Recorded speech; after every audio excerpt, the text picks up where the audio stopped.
ಅರೆ ಕಡಿಮೆ ಹಾಕು ಆದ್ರೆ ಅಸಲಿ ಹಾಕು. MDH ಕಾಶ್ಮೀರಿ ಕೆಂಪು ಮೆಣಸಿನ ಪೌಡರ್. ಬಿಗ್ ಬಾಸ್ ಸ್ಪರ್ಧಿ ಗಿಲ್ಲಿ ನಟನಿಗೆ ಸಂಕಷ್ಟ ಎದುರಾಗಿದೆ. ಯಾಕಂದ್ರೆ ಗಿಲ್ಲಿ ನಟನ ವಿರುದ್ಧ ಮಹಿಳಾ ಆಯೋಗಕ್ಕೆ ದೂರು ಕೊಡಲಾಗಿದೆ. ರಾಜ್ಯ ಮಹಿಳಾ ಆಯೋಗಕ್ಕೆ HC ಕುಶಲ ಅನ್ನೋರು ದೂರು ಕೊಟ್ಟಿದ್ದಾರೆ. ಕಾರಣ ಈ ಹಿಂದೆ ಒಂದು ಘಟನೆಯಾಗಿತ್ತು. ಬಿಗ್ ಬಾಸ್ ಮನೆಯಲ್ಲಿ ರಿಷಾ ಅವರ ಬಟ್ಟೆಗಳನ್ನು ವಾಶ್ರೂಮ್ನಲ್ಲಿ ನಟ ಗಿಲ್ಲಿ ತಗೊಂಡು ಹೋಗಿಟ್ಟಿದ್ರು.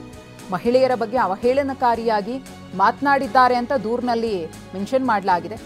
ಲೀಗಲ್ ಟೀಮ್ ಅಭಿಪ್ರಾಯಕ್ಕೆ ಆಯೋಗ ಕಳಿಸಿಕೊಟ್ಟಿದೆ. ಪ್ರಕರಣದ ಬಗ್ಗೆ ಪೊಲೀಸ್ ಆಯುಕ್ತರಿಗೆ ಆಯೋಗ ಪತ್ರ, ಕ್ರಮಕ್ಕೆ ಒತ್ತಾಯಿಸಿ ರಾಜ್ಯ ಮಹಿಳಾ ಆಯೋಗ ಪತ್ರವನ್ನು ಬರೆದಿದೆ.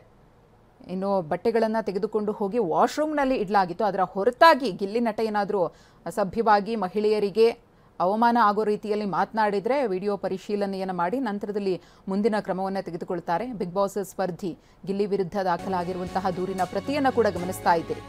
ಗಿಲ್ಲಿ ನಟನ ವಿರುದ್ಧ ದೂರು ನೀಡಿದ್ದ ಕುಶಲ ಪ್ರತಿಕ್ರಿಯೆ ಕೊಟ್ಟಿದ್ದಾರೆ. ಗಿಲ್ಲಿಯನ್ನ ಬಿಗ್ ಬಾಸ್ಗೆ ಕಳಿಸಿರುವುದೇ ಟಾರ್ಚರ್ ಮಾಡೋದಕ್ಕೆ ಅಂತ ಹೇಳಿ ಆರೋಪಿಸಿದ್ದಾರೆ. ಹೆಣ್ಮಕ್ಕಳಿಗೆ ಟಾರ್ಚರ್ ಮಾಡಲು ಕಳಿಸಿದ್ದಾರೆ. ಹಿಂಸೆ ನೀಡಿ 50 ಲಕ್ಷ ತೆಗೆದುಕೊಂಡು ಹೋಗಿ ಎಂದಿದ್ದಾರೆ. ಹೆಣ್ಣು ಮಕ್ಕಳ ಪರ್ಸನಲ್ ಬಟ್ಟೆಯನ್ನು ಮುಟ್ಟುವುದಕ್ಕೆ ಹೇಳಿದ್ಯಾರು ಅಂತ ಹೇಳಿ ಕುಶಲ ಪ್ರತಿಕ್ರಿಯೆಯನ್ನು ಕೊಟ್ಟಿದ್ದಾರೆ. ಅವರಿದ್ದಾರಲ್ಲ, ಅವರೊಬ್ಬ ಕಲಾವಿದರು. ಏನಂತ ಕಲಾವಿದರು? ಕಾಮಿಡಿಯನ್ ಅಂದರೆ ಕಾಮಿಡಿ ಅಂತ. ಇವ್ರು ಕಾಮಿಡಿ ಅಂದರೆ ಏನು ಅರ್ಥ? ಒಬ್ರು ಜನತೆನ ಮನೆಯಲ್ಲಿ ಏನೋ ಬೇಜಾರಾಗಿರುತ್ತೆ, ಒಬ್ಬ ರೋಗಿ ಇರ್ತಾರೆ ಅಥವಾ ಇನ್ನೇನೋ ಅವ್ರು ಸುಸ್ತಾಗಿ ಬಂದಾಗ ಕಾಮಿಡಿ ಮಾಡಿದಾಗ ನಕ್ಬಿಟ್ಟು ಒಂದು ಸ್ವಲ್ಪ ರಿಲ್ಯಾಕ್ಸ್ ಆಗುತ್ತೆ, ಅದಕ್ಕೆ ಕಾಮಿಡಿ ಇರ್ತಾರೆ. ನೀವು ಪಾರ್ಕುಗಳನ್ನು ನೋಡ್ತಿರ್ಬೋದು, ಬೆಳಿಗ್ಗೆ ಎಕ್ಸಸೈಸಲ್ಲಿ ನಗ್ತಾ ಇರ್ತಾರೆ. ಯಾಕೆ ಹೇಳಿ? ಅದೊಂದು ಬ್ಯಾಕಪ್ ಸಿಗುತ್ತೆ, ಪುಷಪ್ ಸಿಗುತ್ತೆ ಅನ್ನೋದಕ್ಕೆ. ಇಲ್ಲಿ ಬಿಗ್ ಬಾಸಲ್ಲಿ ಆ ಥರ ಅಲ್ಲ. ಈಗ ಗಿಲ್ಲಿನ ಬಿಟ್ಟಿರೋದೇ ಟಾರ್ಚರ್ ಮಾಡೋಕ್ಕೆ, ಹೆಣ್ಮಕ್ಳನ್ನ ಟಾರ್ಚರ್ ಮಾಡಿಕೊಂಡು ಬಾಪ ನೀನು 50 ಲಕ್ಷ ತೊಗೊಂಡೋಗು ಅಂತ ಒಂದು ಏನೋ ಕಮಿಟ್ಮೆಂಟಲ್ಲಿ ಬಂದಿದ್ದಾರೆ ಅಂತ ನಮ್ಗೆ ಅನಿಸ್ತಾ ಇದೆ. ನನಗೆ ಗಿಲ್ಲಿ ಅವರು ಹೋದ್ವಾರ ಶೋನಲ್ಲಿ ಎಪಿಸೋಡಲ್ಲಿ ಏನು ಹೇಳ್ತಾರೆ, ಇವ್ರು ಬಂದು ಸ್ನಾನ ಕೂತಿರ್ತಾರೆ ಆಲ್ರೆಡಿ. ಯಾರು? ಗಿಲ್ಲಿ ಅವರು ಮತ್ತು ಇನ್ನೊಬ್ರು ಯಾರೋ ಕಂಟೆಸ್ಟೆಂಟ್ ನಿಂತು ಕೂತಿರ್ತಾರೆ. ಆವಾಗ ರಿಷಿ ಅವ್ರು ಬರ್ತಾರೆ. ಗಿಲ್ಲಿ ನನ್ನ ಹತ್ರ ಬಟ್ಟೆನೇ ಇಲ್ಲ ಕಣೋ, ನಾನು ಸ್ನಾನ ಮಾಡಿ ಬಂದುಬಿಡ್ತೀನಿ. ಆಯಿತು ಅಂತ ಕಳಿಸ್ದವ್ರೆ ಗಿಲ್ಲಿನೇ. ಆಯಿತು ಮಾಡ್ಕೊಂಬ ಅಂತ ಕಳಿಸಿದ್ರು. ಇನ್ನೂ ಹೋಗಿ ಇನ್ನೂ 2 ಸೆಕೆಂಡ್ ಆಗಿಲ್ಲ, ಬಾ ರಿಷಿ ಬಕೆಟ್ ಕೊಡು ಅಂತ ಕೇಳ್ತಾರೆ. ಆ ಬಕೆಟ್ ಕೊಡು ಅಂತ ಕೇಳಿದ್ರೆ, ನೀರೋ ನಾನು 5 ಎಣಿಸ್ತೀನಿ ಅಂತ ಇವ್ರು ಹೇಳ್ತಾರೆ. ಇಲ್ಲ ನೀನು 50 ಎಣಿಸು, ಅಷ್ಟರಲ್ಲಿ ಬರ್ತೀನಿ ಅಂತಾರೆ. ನೀವೇ ಹೇಳಿ, ಹೆಣ್ಮಕ್ಳು ಸ್ನಾನ ಮಾಡ್ಕೊಂಡು ತಕ್ಷಣ ಬರೋಕ್ಕಾಗುತ್ತಾ?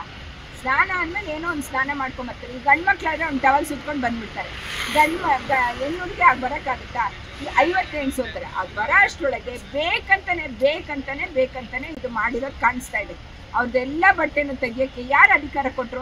ಸೂಟ್ ಕೇಸ್ ಓಪನ್ ಮಾಡ್ತಾರೆ, ಆ ಬಟ್ಟೆಗಳು ಅದು ಪರ್ಸ್ನಲ್, ಹೆಣ್ಮಕ್ಳು ಪರ್ಸ್ನಲ್ ಬಟ್ಟೆಗಳು ಇರುತ್ತೆ, ಅದಕ್ಕೂ ಕೇರ್ ಮಾಡಿದ್ರೆ ಎಲ್ಲ ಬಟ್ಟೆಗಳು ತಂದು ಬಾತ್ರೂಮಲ್ಲಿ ಹಾಕ್ತಾರೆ. ಇದು ಎಷ್ಟು ಮಟ್ಟಿಗೆ ಸರಿ? ಅದಕ್ಕೆ ನಾನು ಮಹಿಳಾ ಆಯೋಗಕ್ಕೆ ಗಿಲ್ಲಿ ಅವ್ರ ವಿರುದ್ಧ ದೂರನ್ನ ಕೊಡ್ತಾ ಇದ್ದೀನಿ. ಮಹಿಳಾ ಆಯೋಗದವರು ಏನು ಕ್ರಮ ತಗೋತಾರೆ? ಹೆಣ್ಮಕ್ಳಿಗೆ ಅವಮಾನ ಆಗಿರೋದಂತೂ ನಿಜ. ಅಲ್ಲಿ ಬರೀ ಗಿಲ್ಲಿ ಅವ್ರದ್ದು ಅಂತಲ್ಲ ಮೇಡಮ್, ಅಲ್ಲಿ ಈ ಸಲ ಬಿಗ್ ಬಾಸ್ ಶೋ ಬರೀ ಹೆಣ್ಮಕ್ಳನ್ನ ಟಾಂಟ್ ಮಾಡೋಕ್ಕೆ ಅವ್ರು ಶುರು ಮಾಡಿದಂಥ ಬಿಗ್ ಬಾಸ್ ಇದು. MDH ನ ಕಿಚನ್ ಅಲ್ಲಿದ್ರೆ ನಾವು ಎಲ್ಲವನ್ನು ಮಾಡಬಹುದು. ಬೆಂಗನ್ ಕ ಬರ್ತಾ, ಆಲೂ ಗೋಬಿ, ಬಿಂಡಿ ಮಸಾಲಾ, ಇನ್ನೂ ಬಹಳಷ್ಟು. MDH